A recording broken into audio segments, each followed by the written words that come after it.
தாய்க்கும் குழந்தைக்கும் இருக்கிற பாண்டிங் சாவையும் தாண்டினதுன்னு கேள்விப்பட்டிருக்கேன். பட் உணர்ந்தது இந்த எக்ஸ்பீரியன்ஸை கேட்டு தான். செல்வி கல்யாணம் ஆகி ஒரு வயசு குழந்தையோட சந்தோஷமாக வாழ்ந்து வந்தாங்க. ஆனால் அந்த சந்தோஷம் ரொம்ப நாள் நிலைக்கல. செல்வியோட ஹஸ்பண்ட் குடிக்க அடிமையானான். டெய்லி அவளை குளிச்சுட்டு அடித்து துன்புறுத்தினான். ஒரு நாள் கோபம் வந்து பெரிய பிரச்சனை ஆகி செல்வியையும் அவள் குழந்தையும் கொன்று ஒரு ஆலமரத்துக்கு கீழே புதைச்சிட்டான். அதுக்கு இப்போ ஜெயில் தண்டனை அனுபவிச்சுட்டு இருக்கான். அன்னையில இருந்து அந்த வழியில் போகிற பல பேர் அந்த பொண்ணை அங்கே பார்த்தேன்னு சொன்னாங்க. பல வருஷத்துக்கு அப்புறம் தன்னோட பாட்டி தாத்தாவை பார்க்க ஒரு பையன் அந்த ஊருக்கு வந்தான். புது இடம் அப்படிங்கிறனால அவனுக்கு தூக்கம் வரல. ரொம்ப நேரம் ட்ரை பண்ணி ஒரு வழியாக தூங்கிட்டான். தூங்கி ஒரு 10 நிமிஷம்தான் இருக்கும். யாரோ அவனை கூப்பிடுற மாதிரி இருந்துச்சு.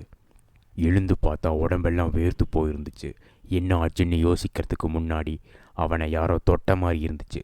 இன்னும் பயந்து போன அந்த பையன் கண்ணை இறுக்கி மூடிட்டு ஒரு ஓரமாக ஒளிஞ்சிக்கிட்டான். 2 மணி இருக்கும்.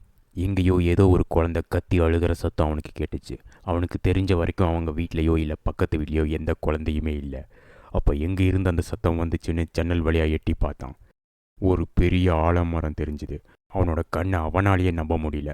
பக்கத்துலேயே ஒரு பொண்ணோட உருவம் தெரிஞ்சுது. இந்த நேரத்தில் ஒரு பொண்ணு தனியாக இங்கே ஏன் நிற்கிறா? அவளுக்கு இங்கே என்ன வேலை? இது என்ன கனவா அப்படின்னு அவன் மனசுக்குள்ளே நிறையா கேள்வி. அவன் கண்ணை தொடச்சிட்டு மறுபடி உத்து பார்த்தான்.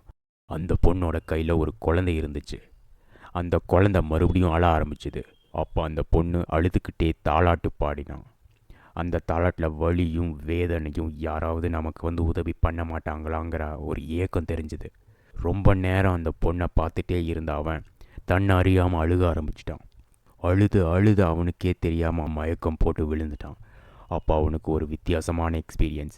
கனவா நிஜமானு தெரியாத ஒரு நிலை.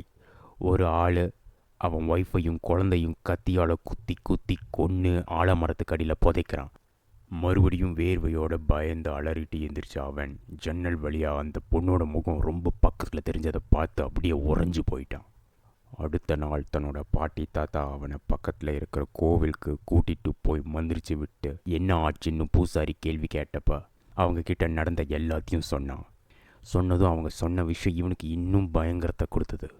இந்த ஊரில் இருக்கிற பல பேர் அவளை பார்த்ததாகவும் அந்த அழுக குரலை கேட்டதாகவும் சொன்னாங்க. இனி இந்த ஊரில் இருக்காதன்னு சொல்லி கையில் தாயத்தை கட்டி விட்டு அவனை அனுப்பி வச்சிட்டாங்க. பாவம் நம்ம செல்வி இப்படி யார்கிட்டயோ எவ்வளவோ உதவி கேட்டும் யாருமே உதவி பண்ண முன் வரலை.